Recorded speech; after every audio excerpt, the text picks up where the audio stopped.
Loving kindness is the ninth parami. And this is interesting because if you notice, when you study these formulas, it's also the first of the four divine abidings, or Brahma viharas. So it's a different formula where loving kindness is the foundation, the priority. Now, another thing to reflect on is what it's missing from the 10 paramis. What we have in terms of the divine abidings or the immeasurables, the Brahma viharas, which are loving kindness, compassion, sympathetic, joy, and equanimity. Two of the divine abidings are missing in the 10 paramis. And what is included instead is loving kindness and the 10th parami, equanimity. So these two are especially formulated in the Theravada list of the 10 paramis. Sometimes in the Mahayana, 6 paramis, and you'll see compassion featured rather than loving kindness. So loving kindness really includes compassion and sympathetic joy. It's a comprehensive emotion. Compassion is loving kindness for those who are suffering, essentially, and sympathetic joy is loving kindness for those who are happy.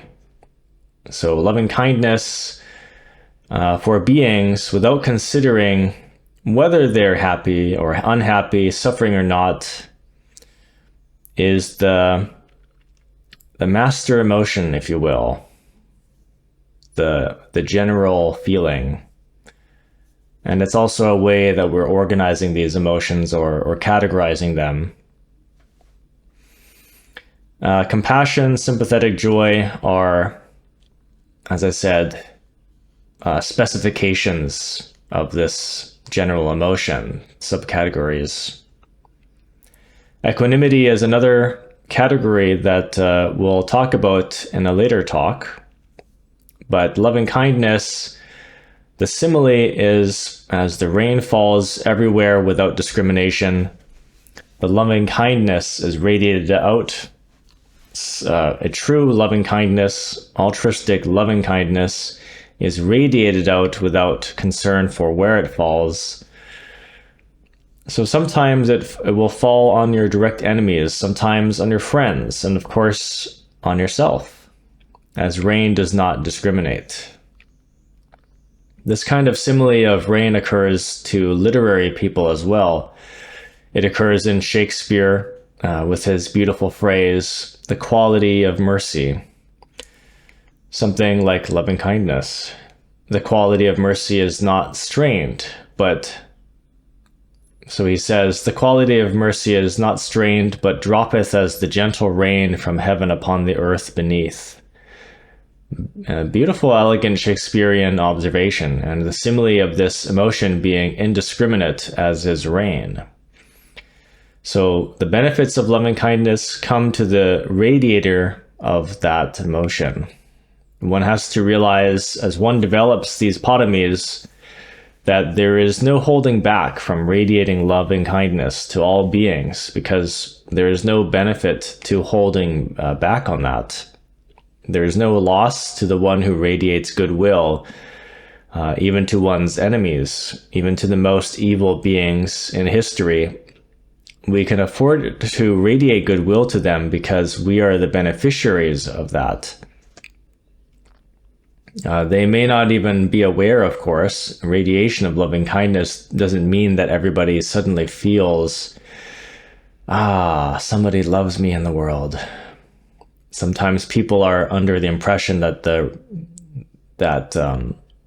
spreading of or emanating of loving kindness is always felt by the recipient, but it's quite clear that angry, hostile people don't receive loving kindness or goodwill, any kind of kindness. Oftentimes they cannot, if they're too blinded by the anger. They're completely unaware of it and regard one still as the enemy. Or as sometimes they see it as insincere. They don't interpret it, so they basically can't receive it. But certainly the person who radiates always receives the benefits of loving kindness. So because of its beneficial nature, we radiate without discrimination. We also burden ourselves if we have ill will and regrets or fear towards other beings. We are the one who is burdened by that.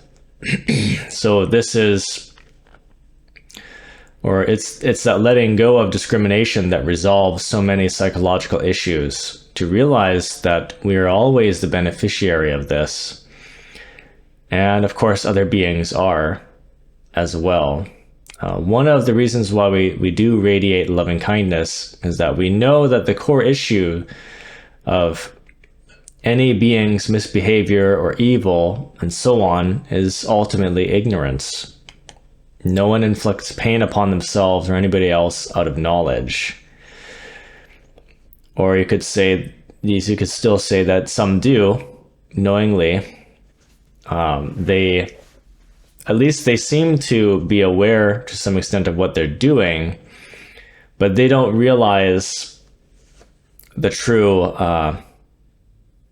the impact of it, the true consequences of it. So that's still a form of ignorance. Maybe they know that it's a bad thing, but they truly don't comprehend the reality of it. So this is why we have to recognize that any being who is unskillful is ultimately suffering and will suffer.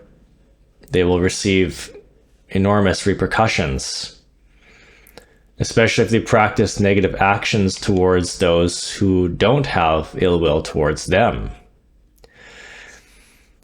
So loving kindness, of course, is deeply explored, and one of the suttas that one should dwell on, which we do at the monastery on a regular basis, is the 11 benefits of loving kindness, to see how many benefits there are to this practice. One of them ultimately is that it supports the passage towards enlightenment. Sometimes it's misunderstood that one should get on with the investigation of the emptiness of all phenomenon, or the dwelling on anatta, and that loving kindness is less of a priority, a secondary emotional structure, but not truly to do with insight. But in fact, primarily loving kindness has so many benefits in terms of the capacity for the mind to concentrate. It purifies the mind. It allows the mind to be calm. It also eliminates ill will. And ill will is one of the great impediments to wisdom and insight. So this is why so much time is spent with the cultivation of loving kindness. It's a platform for the development of the other paramis, including wisdom. So there are endless variations of benefits from loving kindness, even to the extent that one sleeps well, one wakes up well. It changes the contents of even the unconscious mind. So the kind of activities that come up in dreams are transformed if one is practicing loving kindness consciously, especially consciously during the day while we are awake in a very systematic way from moment to moment. Then we experience the benefits even in our sleep, where we're not always in control of the mind. Things will resolve at deeper levels. In modern times, we talk about the unconscious or the subconscious, the ego. These are not terms that are used in early Buddhist psychology, but there is something to them because they are related to the samskaras. We use that term instead. We would probably say that there's something to do with the avidya or ignorance, that which is disguised or not apparent to us.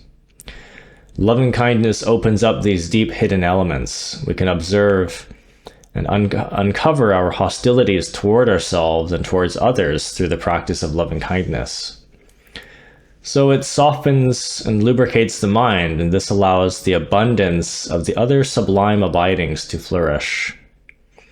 All kinds of benefits manifest from the cultivation of this.